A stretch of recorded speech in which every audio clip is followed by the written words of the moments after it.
When the arrogant son of the town's most corrupt politician walked into my mother's small-town diner, he thought he could intimidate a helpless 75-year-old woman.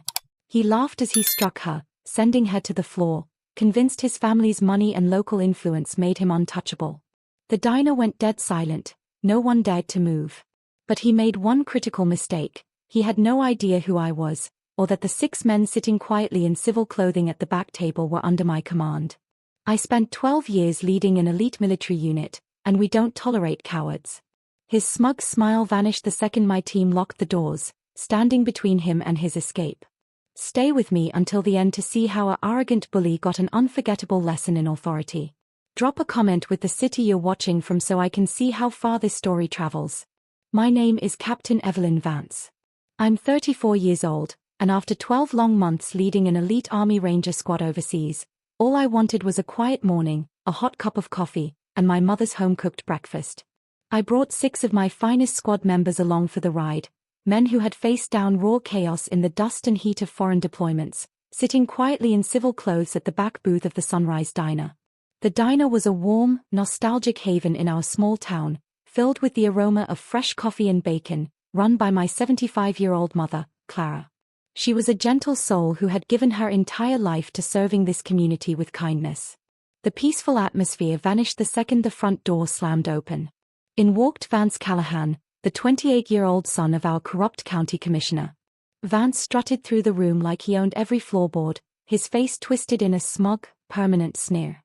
He was notorious for shaking down local small business owners, hiding behind his family's political money and local influence. He kicked a chair out of his way, stormed up to the counter, and slammed his hand down, demanding a fresh meal and immediate cash from the register for his local protection fee. My mother calmly stood her ground, her voice steady as she told him she wouldn't be intimidated anymore. Infuriated by her defiance, Vance's eyes snapped.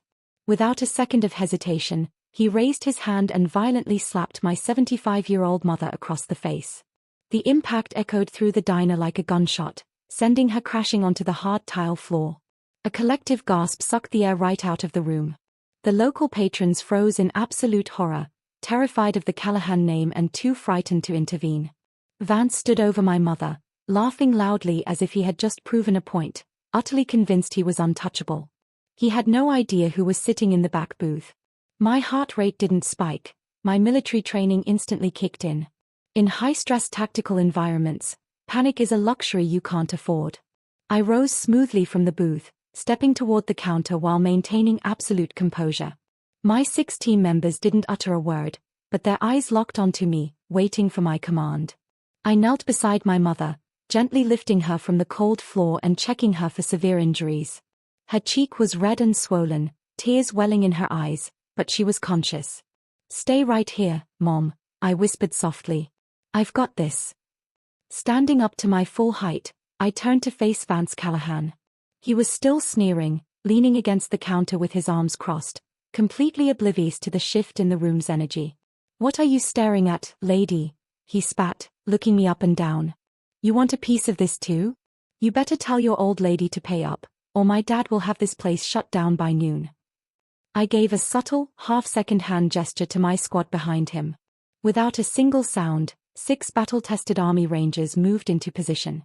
Marcus, my second-in-command, quietly stepped to the front entrance, flipped the lock, and turned the sign to closed. Jackson and Miller secured the kitchen exit, while the remaining 3 formed a solid, imposing semicircle directly behind Vance. The air in the diner turned ice-cold. Vance finally noticed the silence and turned around, expecting frightened locals. Instead, he found himself surrounded by 6 broad-shouldered men with stone-cold expressions and disciplined postures that practically screamed high-level military training. The smirk vanished from his face, replaced by a sudden flick of confusion. "What is this?" Vance stammered, stepping backward right into Marcus, who stood like a brick wall. "Do you know who my father is?" "I don't care who your father is," I said, my voice quiet, icy, and echoing with absolute authority. "In my world, when a coward strikes a defenseless woman, he faces immediate judgment. You aren't leaving this diner until you answer for what you just did." Vance's confidence collapsed into visible panic as he realized the doors were locked and he was completely trapped. Vance's face paled, But his arrogance didn't vanish completely. Desperate to regain control, he fumbled with his phone, his hands shaking as he dialed. "You're all dead," he shouted, backing against the counter. "My dad is coming down here right now, and he's going to ruin every single one of you." He shoved the phone to his ear, screaming for Commissioner Callahan to bring the local deputies immediately. I didn't try to stop him. In fact, his father's arrival was precisely what I wanted. Less than 10 minutes later, tires screeched outside. The front door handle rattled violently until Marcus unlocked it, stepping back to let Commissioner Callahan barge inside. Flanked by 2 corrupt local deputies with their hands hovering over their holsters, the commissioner marched in like a king inspecting his domain. He was a portly, loud man with a face red from anger, accustomed to every citizen in town cowering before him. "Who the hell locked my son in here?" Callahan boomed, his voice rattling the glass windows. "Where is the owner of this dump?" Vance immediately scurried behind his father, pointing a trembling finger at me. "Dad. It's her. She made these thugs corner me. They threatened me after this crazy old lady refused to pay her fees." Commissioner Callahan turned his furious gaze onto me, sneering with pure contempt. "You've got 5 seconds to step aside, lady, or my deputies will throw you and your little bodyguards in a cell for unlawful restraint. I run this county. I own the police, the judges, and every square inch of this town." I took a slow, deliberate step forward, pulling my official active duty military identification from my jacket pocket and holding it right in front of his face. "I am Captain Evelyn Vance, active duty commander in the United States Army," I stated, my voice echoing with unshakable military discipline. "And you don't own a single thing in this room." The commissioner blinked, taking in my credentials as the color slowly drained from his cheeks. His 2 deputies glanced nervously at each other, their hands dropping away from their weapons as they realized they weren't dealing with helpless local civilians, but a decorated military officer backed by seasoned combat veterans. "Your son just committed assault against a civilian on camera," I continued smoothly. "And your extortion operation ends today." Commissioner Callahan tried to maintain his tough demeanor, but a bead of sweat rolled down his temple. "This is a local matter, Captain. Military rank means nothing on municipal property. My deputies will handle my son's situation, and we'll be taking those security tapes with us." "I figured you'd say that," I replied calmly.